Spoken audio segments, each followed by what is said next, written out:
Hello guys, Andhra ஸ்டைலில் ஒரு உருளைக்கிழங்கு கிரேவி பார்த்துடலாமா? வாங்க வீடியோக்குள்ளே போகலாம். 100 கிராம் தயிர், கெட்டியான தயிர் ஒரு பவுலில் ஊற்றிக்கலாம். காஷ்மீர் மிளகாத்தூள் 2 ஸ்பூன் போட்டுக்கலாம். தனியா 1 ஸ்பூன் போட்டுக்கலாம். கரம் மசாலா பவுட்ரு 1.5 ஸ்பூன் போட்டுக்கலாம்.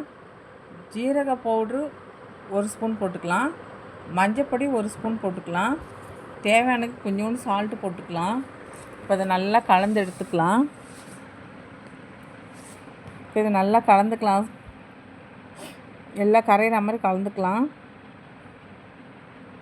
மிக்ஸி ஜார் எடுத்துக்கலாம். 3 தக்காளி, பழுத்த தக்காளியாக போட்டு நல்லா அரைச்சி எடுத்துக்கலாம் நைஸாக. மசாலா நல்லா மிக்ஸ் பண்ணி வச்சாச்சு. இப்போ தக்காளியை அரைச்சி எடுத்துகிட்டு வந்துடலாம் நல்லா நைஸாக. இப்போ ஸ்டவ் ஆன் பண்ணிக்கலாம். கடாயில் எண்ணெய் ஊற்றிக்கலாம். கொஞ்சமாக ஜீரகம் போட்டுக்கலாம். இப்போ நல்லா பொரியட்டும். பொடிசாக 2 வெங்காயம் நறுக்கி வச்சுருக்கேன், அதை போட்டு வதக்கிக்கலாம். ஒரு பச்சை மிளகாய் பொடிசாக நறுக்கி போட்டுக்கலாம்.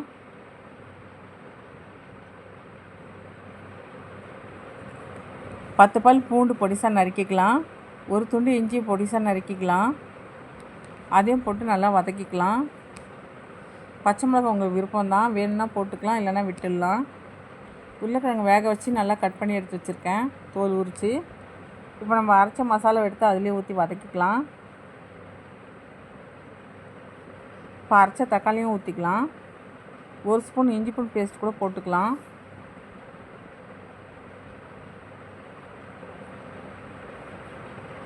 இந்த கிரேவி சப்பாத்திக்கு, தோசைக்கு, பரோட்டாக்கு, இட்லிக்கு, ரைஸுக்கும் சூப்பராக இருக்கும். இப்போ தேவையான சால்ட்டு போட்டாச்சு. இப்போ ஸ்டவ் ஆன் பண்ணிக்கலாம். பட்டர் வேணால் பட்டர் போட்டுக்கலாம். நான் நெய் போட்டிருக்கேன். கொஞ்சம் எண்ணெயும் ஊற்றிக்கிறேன். ஒரு வெங்காயம் நீட்டாக கட் பண்ணி போட்டுக்கலாம்.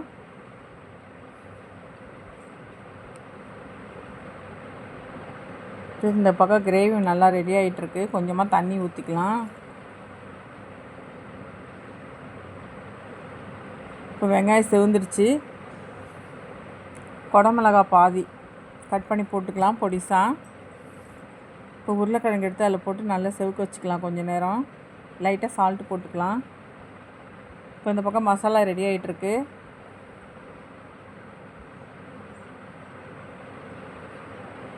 இப்போ இந்த உருளைக்கிழங்கு எடுத்து மசாலாவில் போட்டுக்கலாம்.